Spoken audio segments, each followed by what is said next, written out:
Hello friends, कैसे हो आप? मुझे आशा है आप बहुत ही अच्छे होंगे। हम लोग फिर से सॉइल मैकेनिक्स पढ़ेंगे। मैंने इसके पहले जो है एक प्लेलिस्ट बनाई है सॉइल मैकेनिक्स की, लेकिन क्या है कि उसमें जो है उस टाइम मैंने माइक जो है यूज नहीं किया था और उस टाइम जो है बहुत सारा शोर उसमें है, ठीक है, नॉइज बहुत ज्यादा है। तो दोबारा से मैं बताने जा रहा हूँ और अब ये जो प्लेलिस्ट बनेगी इसमें जो है सॉइल मैकेनिक्स पूरा रहेगा, मतलब शुरू से लेके लास्ट तक जो है पूरा लेक्चर रहेगा उसमें। तो अब हम पहले डिस्कस करेंगे इस वीडियो में जो सॉइल मैकेनिक्स हम पढ़ेंगे उसका जो सिलेबस है उसके बारे में डिस्कस करेंगे और फिर इसके बाद से अगली वीडियो से हम लोग सॉइल मैकेनिक्स को पढ़ना शुरू करेंगे। अगर आप पॉलिटेक्निक कर रहे हैं, अगर आप का सब्जेक्ट अभी सॉइल मैकेनिक्स शुरू होने वाला है या शुरू है तो आप देख सकते हैं। अगर आप हाई स्कूल से भी आए हैं तो भी आप देख सकते हैं, क्योंकि ये जो जब मैं पढ़ाऊंगा तो ये शुरू से एकदम बेसिक से लेके और पूरा एकदम जितना एग्जाम में पूछेगा वो सारे लेवल तक होगा।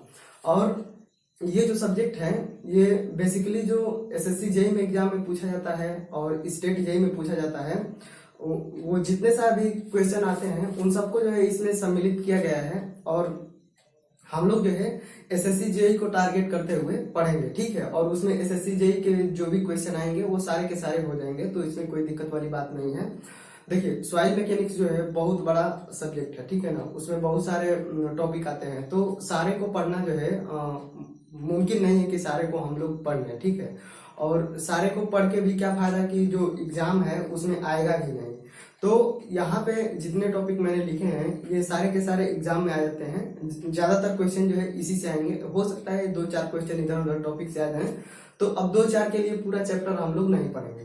तो अगर आप हाई स्कूल से हैं, आपको कुछ नहीं आता है तो भी आप देख सकते हैं। अगर आप बीटेक किए हैं तो भी देख सकते हैं, डिप्लोमा कर लिए हैं तो फिर देख ही सकते हैं। तो अगर आप एसएससी जेई की तैयारी कर रहे हैं तो आप देख सकते हैं, ये आप ही के लिए है, ठीक है ना।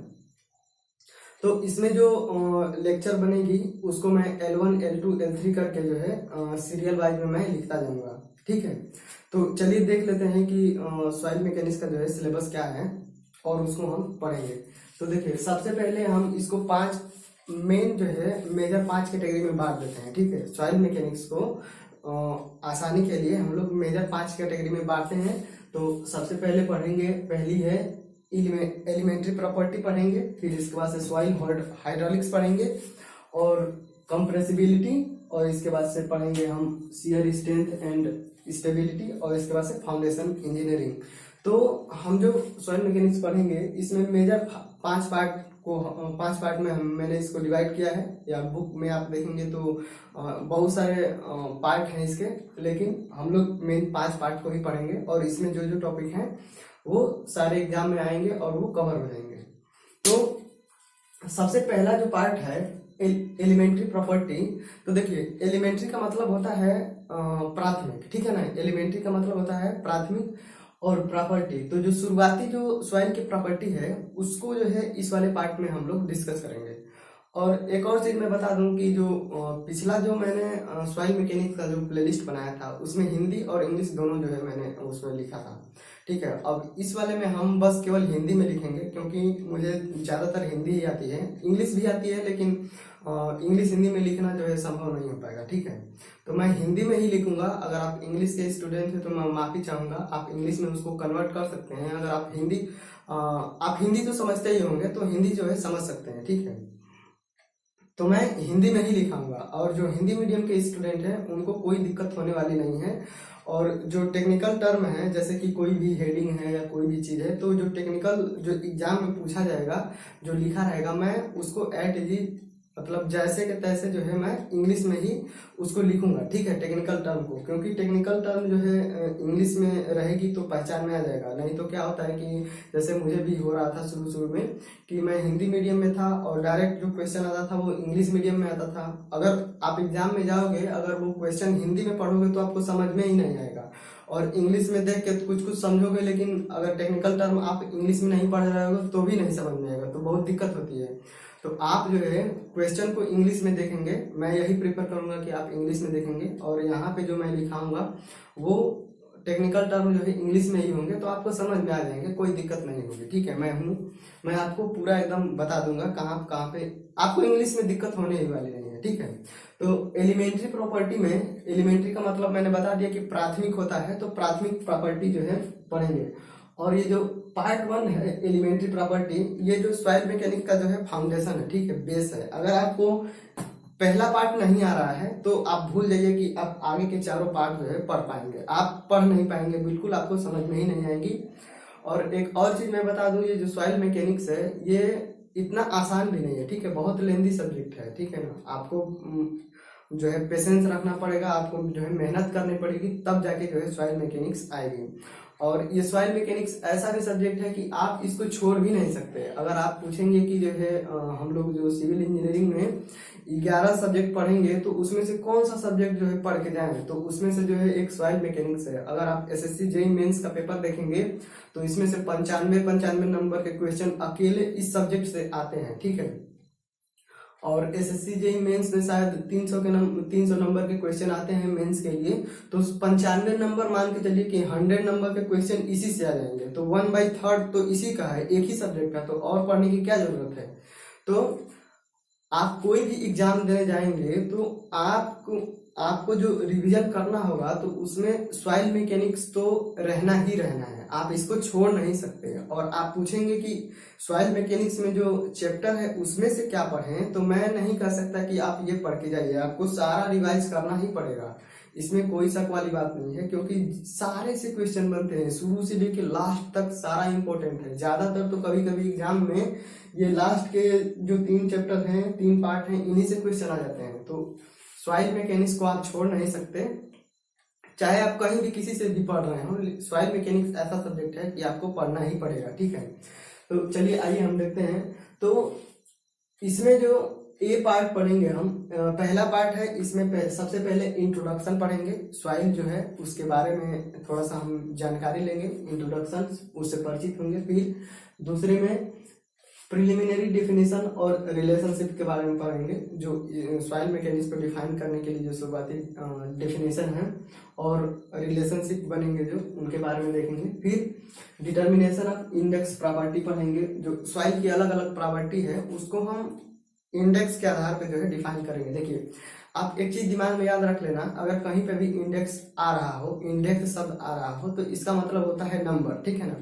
तो इस सी वाले में जो है ये वाला जो चैप्टर होगा डिटर्मिनेशन ऑफ इंडेक्स प्रॉपर्टी, इसमें हम सॉइल की जो प्रॉपर्टी होगी उसको हम नंबर के रूप में डिफाइन करेंगे, ठीक है ना। कि अगर इतना नंबर, अब जब वहां पे डिफाइन करेंगे तो पता चलेगा, तो नंबर के आधार पे जो है हम निर्धारित करेंगे कि ये सॉइल सही है कि नहीं है, ठीक है। फिर क्लासिफिकेशन ऑफ सॉइल करेंगे, सॉइल पढ़ेंगे, अगला चैप्टर क्लासिफिकेशन ऑफ सॉइल। तो इसमें देखिए जो सरफेस है, अर्थ सरफेस है, इसमें जो है बहुत सारी सॉइल पाई जाती है अलग अलग तरह की, ठीक है ना। तो अब उनको सारे को जो है एक कैटेगरी में वर्गीकृत करके और पढ़ना जो है थोड़ा सा आसान हो जाएगा, तो इसलिए हम सॉइल का क्लासिफिकेशन करेंगे। और फिर जो 5वां चैप्टर रहेगा इसके अंतर्गत soil structure and clay mineralogy. अगर देखिए, आपने कभी सोचा है कि सॉइल कैसे बनी है, जो मिट्टी होती है वो कैसे बनी है, आपने कभी सोचा है? आप लोग जरा सोचिएगा। तो हम लोग जो पीरियोडिक टेबल पढ़ते हैं उसमें जितने भी सारे एलिमेंट होते हैं, उन्हीं एलिमेंटों में से जो कुछ एलिमेंट हैं उनसे ही जो सॉइल है वो बनी है, ठीक है ना। तो soil structure and clay mineralogy में हम यही पढ़ेंगे। तो इसमें हम जो एग्जाम के पॉइंट ऑफ व्यू से पढ़ेंगे, जो एग्जाम में क्वेश्चन पूछा जाता है उसी को पढ़ेंगे। अब मैं उतना डिटेल में नहीं जाऊंगा, ठीक है। और फिर इसके बाद से अगला पार्ट आ जाता है सेकेंड वाला, सॉइल हाइड्रोलॉजी। तो सॉइल हाइड्रोलॉजी के अंतर्गत जो है, जो सॉइल में अगर वाटर जो है फ्लो कर रहा है, तो वाटर और सॉइल दोनों का जो कंबाइंड इफेक्ट होगा वो दोनों को सम्मिलित करके हम सॉइल हाइड्रोलॉजी में पढ़ेंगे, ठीक है। तो इसके 3 चैप्टर हैं। पहला है सॉइल वाटर। देखिए, सॉइल में जो है अलग अलग तरह के वाटर होते हैं। जो वाटर होता है ना, जो वाटर फ्लो करता है, तो ये सॉइल के अंतर्गत जो है कई रूपों में होता है। तो इसको हम देखेंगे सॉइल वाटर और इफेक्टिव एंड न्यूट्रल स्ट्रेस, तो इसी वाले चैप्टर में हम उसको देख लेंगे। फिर सीपेज एनालिसिस देखेंगे। देखिए, सीपेज क्या होता है, अगर वाटर जो वाटर है वो सॉइल के अंदर हॉरिजेंटल फ्लो कर रहा है ना, तो उसको हम बोलेंगे सीपेज। अगर वो वर्टिकल फ्लो कर रहा है ना, तो उसको हम बोलेंगे परकोलेशन या इनफिल्ट्रेशन बोलेंगे। इनफिल्ट्रेशन का इनफिल्ट्रेशन का मतलब है कि जो सॉइल है ऊपर जो सरफेस पे है वो किसी भी तरीके से अंदर चली जाए, और परकोलेशन का मतलब है कि जो सॉइल जो है परवियस जो लेयर है सॉइल की उससे छान के अंदर जाए, तो छान के अंदर जाएगी तो उसे हम बोलेंगे परकोलेशन। ठीक है, तो सीपेज एनालिसिस देखेंगे, फिर इसके बाद से परमेबिलिटी देखेंगे। परमेबिलिटी का हिंदी में मतलब होता है पारगम्यता। तो ये देखेंगे कि सॉइल कितनी परमिएबल है। परमिएबल का मतलब है कि वो कितनी आसानी से सॉइल को अपने अंदर से जो है फ्लो करने दे रही है। ठीक है, तो परमेबिलिटी के बारे में पढ़ेंगे। फिर तीसरा पार्ट आ जाता है कंप्रेसिबिलिटी। तो कंप्रेसिबिलिटी का मतलब हम जानते हैं कि हम जब किसी भी चीज को दबाएंगे तो उसका आयतन कम हो जाएगा। ठीक है ना, तो इसी को हम बोलते हैं कंप्रेसिबिलिटी, उसकी प्रॉपर्टी होती है। तो सॉइल की जो कंप्रेसिबिलिटी है उसके आयतन में कमी जो है दो तरीकों से होती है। एक तो बोलते हैं उसको कॉम्पेक्शन और दूसरा बोलते हैं कंसोलिडेशन। तो कॉम्पेक्शन जो है बेसिकली जो सॉइल में हवा होती है उसके निकलने के कारण होता है, और कंसोलिडेशन जो होता है वो सॉइल में जो वाटर उपस्थित होती है उसके निकलने के कारण होता है। तो सॉइल के आयतन में कमी दो तरीके से हो रही है, एक तो हवा के निकलने के कारण और दूसरा जो है वाटर के निकलने के कारण। तो जब हवा निकलेगी तो उसको हम बोलेंगे कॉम्पेक्शन, और जब वाटर निकलेगा तो उसको हम बोलेंगे कंसोलिडेशन। तो ये कंप्रेसिबिलिटी के अंतर्गत हम पढ़ेंगे 2 चैप्टर में। ठीक है, फिर अगला पार्ट आ जाता है स्ट्रेंथ एंड स्टेबिलिटी। तो जो सॉइल की स्ट्रेंथ होती है, तो 2 स्ट्रेंथ होती है, एक कंप्रेसिव स्ट्रेंथ होती है और दूसरा जो होता है शियर स्ट्रेंथ होती है। तो हमारे लिए जो शियर स्ट्रेंथ है ये बहुत ही ज्यादा इंपॉर्टेंट है, क्योंकि देखिए आप कोई भी स्ट्रक्चर बनेगा, चाहे ब्रिज हो, बिल्डिंग हो, डैम हो, कुछ भी स्ट्रक्चर हो, वो अल्टीमेटली रूप से वो सॉइल पे ही आता है। ठीक है, तो अगर सॉइल की स्ट्रेंथ ज्यादा नहीं रहेगी तो वो फेल कर जाएगा, सॉइल जो है बैठ जाएगी, मतलब कि उसका कॉम्पेक्शन हो जाएगा, वो सेटल हो जाएगी, तो जो बिल्डिंग है वो गिर जाएगी। तो स्ट्रेंथ और स्टेबिलिटी जो है इसकी हमारे लिए बहुत इंपॉर्टेंट हो जाता है। तो हम स्ट्रेंथ में शियर स्ट्रेंथ के बारे में पढ़ेंगे और स्टेबिलिटी में जो है अर्थ प्रेशर के बारे में पढ़ेंगे। तो हम लोग जैसे रिजर्वायर है, तो रिजर्वायर में जो पानी रुकता है, डैम जो बांध होता है, तो वहां पे वाटर को रोकने के लिए डैम बनाया जाता है। तो वैसे ही कहीं कहीं पे जो है पहाड़ों पे या और कहीं पे जो सॉइल भरी जाती है, तो मिट्टी जो भरी जाती है उसको रोकने के लिए रिटेनिंग वाल बनाए जाते हैं। ठीक है, जो दीवार जो है मिट्टी को रोकती है उसको हम रिटेनिंग वाल भी बोलते हैं। तो उस वाल पे जो है कितना प्रेशर लग रहा है उसको हम इस वाले चैप्टर में जो है कैलकुलेट करेंगे अर्थ प्रेशर के अंतर्गत। और लास्ट चैप्टर आ जाता है जो है फाउंडेशन इंजीनियरिंग। तो जो फाउंडेशन होता है वो बेसिकली अपने से हो करके और लोड को जो है सॉइल पे ट्रांसफर करता है। ठीक है ना, तो फाउंडेशन की बियरिंग कैपेसिटी के बारे में पढ़ेंगे, सैलो फाउंडेशन और पाइल फाउंडेशन के बारे में हम लोग इस वाले चैप्टर में डिस्कस करेंगे।